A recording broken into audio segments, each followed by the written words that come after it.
ഇതിൽ പ്രണയിച്ച് കല്യാണം കഴിച്ച ആരെങ്കിലും ഉണ്ടോ? ആ ഒരു അല്ല, ഇപ്പൊ കൂടുള്ള ഭാര്യ കൂടുള്ളത്.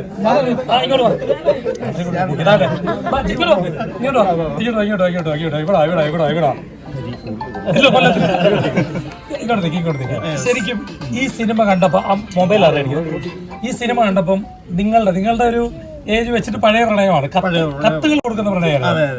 എന്താണ് ഈ സിനിമ കണ്ടപ്പോ എന്ത് തോന്നി? പ്രണയം ആ ഒരു നിങ്ങളുടെ അന്നത്തെ പോലെ ഒരു തീവ്രത ഉണ്ടായിരുന്നു? തീർച്ചയായിട്ടും ആദ്യ ആ ഒരു സംവിധാനത്തിൽ ഞങ്ങളുടെ ഏകദേശമായിട്ടൊക്കെ ഫീൽ ചെയ്തു. പിന്നെ അത് കഴിഞ്ഞ് ഘട്ടം ഘട്ടമായിട്ട് ഞങ്ങൾ പിന്നെ പ്രണയിച്ചതായിട്ടുള്ള രീതിയിലുള്ളതായിട്ടുള്ളതൊന്നും ഇതിനകത്ത് കാണാം. നിങ്ങളുടെ പ്രണയം എന്ന് പറയാം ഇപ്പോഴത്തെ പിള്ളേർക്ക് മനസ്സിലാവും. കത്ത് തരുവായിരുന്നു ചേച്ചി? കത്ത് കൊടുക്കത്തില്ല. പിന്നെന്താ ഒരു പരിപാടി? നേരിട്ട് കാണത്തേ ഉള്ളൂ, കണ്ടിട്ട് സംസാരിക്കും. കണ്ട് സംസാരം മാത്രം. അല്ല, കത്ത് കൊടുക്കുക ഫോണില്. കണ്ടപ്പം പഴയ കാര്യങ്ങൾ കുറച്ച് നമ്മൾക്കത് ഫീൽ ചെയ്തിട്ടില്ല. തീർച്ചയായിട്ടും അത് ചെയ്യാറുണ്ട്. അതിലെനിക്ക് തോന്നിയ പണ്ട്